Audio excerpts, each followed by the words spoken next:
Hi guys! Sa ride na 'to nagpunta kami sa Monasterio de Tarlac sa San Jose, Tarlac. Dito makikita yung almost 10 meters na statue ni Jesus Christ. Similar to dun sa Christ the Redeemer sa Brazil.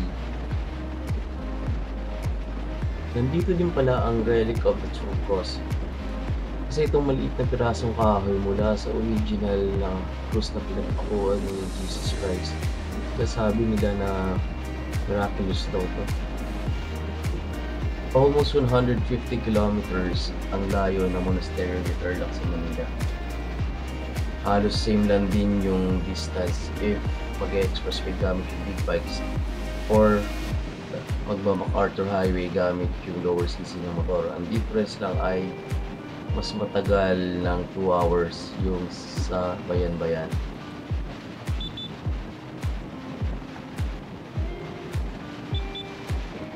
Nag-ride out kami around 5:30 ng umaga para hindi na kami abutan ng traffic doon sa Valenzuela. Last time kasi na umuwi ako ng Nueva Ecija, sobrang traffic doon. Parang inabutan ako ng more than 1 hour, 2 hours sa Bukawi bago makalabas. Maayos na din pala yung daan ngayon dun sa Bulacan compared ng huling uwi ko. Parang napansin ko lang na may lubak-lubak din sa part ng Malolos pero hindi naman ganun kagrabe.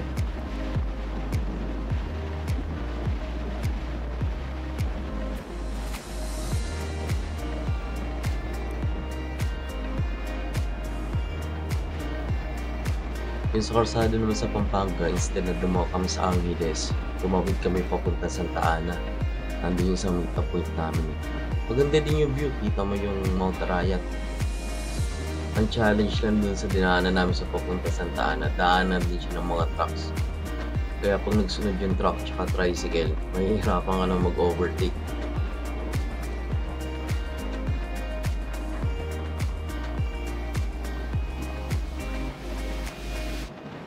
Maganda tong karsada papunta na doon sa Monasterio de Tarlac. Sulit yung pagod nyo kung magbabayan-bayan kayo mula Manila. Tapos dito ang punta nyo. Sulit tanggal yung pagod lalo na dun sa section na to. Malapad yung karsada, wala kayong madalang sa lubong, hindi nagmamadali yung mga sasakyan, makakapag-relax ka talaga.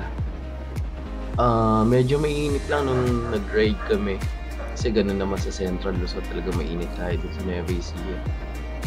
Mainit siya tapos yung hangin tuyo din, pero yun nga, once napuntahan mo naman yung Monasterio de Tarlac, sulit na sulit yung pagod. Tapos wala ka ng problema doon sa taas, maraming kainan. Pwede ka din magpahinga, pwede ka kumain.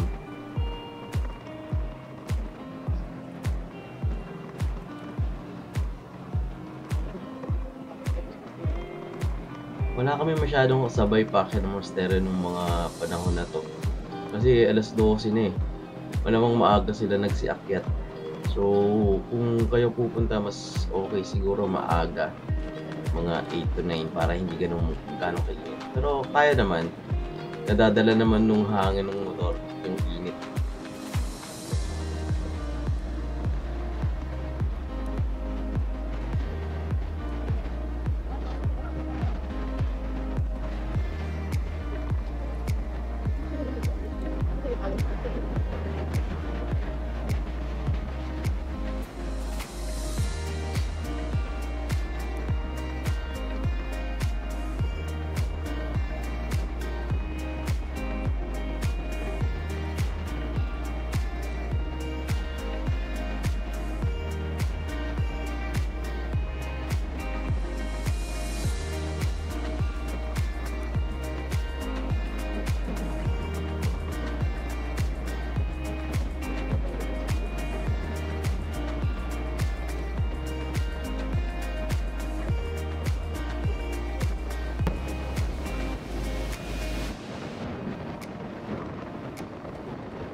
₱50 pala yung entrance fee.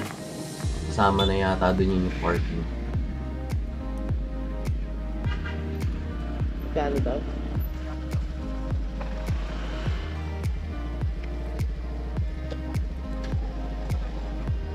Oo.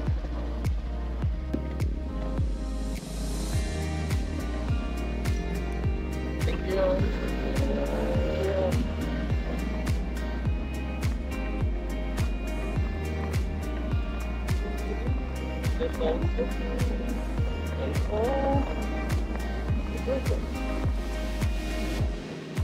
May catering pala doon, may Bridge catering. Buti hindi maulan. Kasi yung isa ko napanood dito, nagmotor sila. Hirap na hirap siya eh. Kasi ano, maputi. Yeah.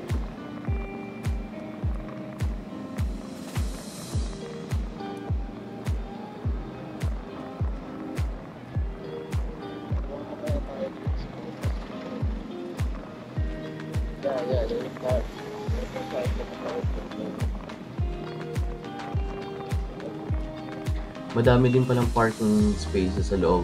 Hindi ko lang sure paano pag umuulan kasi mukhang madulas dito eh. Malalaki yung bato tsaka makikinis.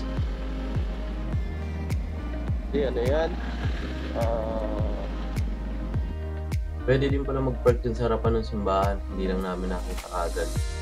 Kasi nakapag-park na kami dun sa baba. Tinatamad na kaming ilipat yung motor.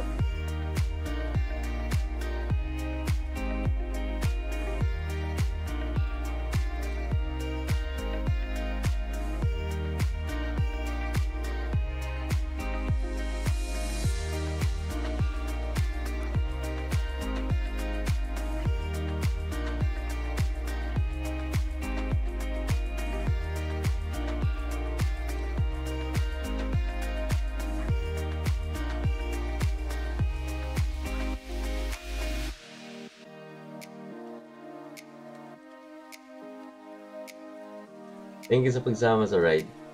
Hopefully, maisama nyo sa mga future rides nyo Monasterio de Tarlac. Sure ako mag-e-enjoy kayo dito.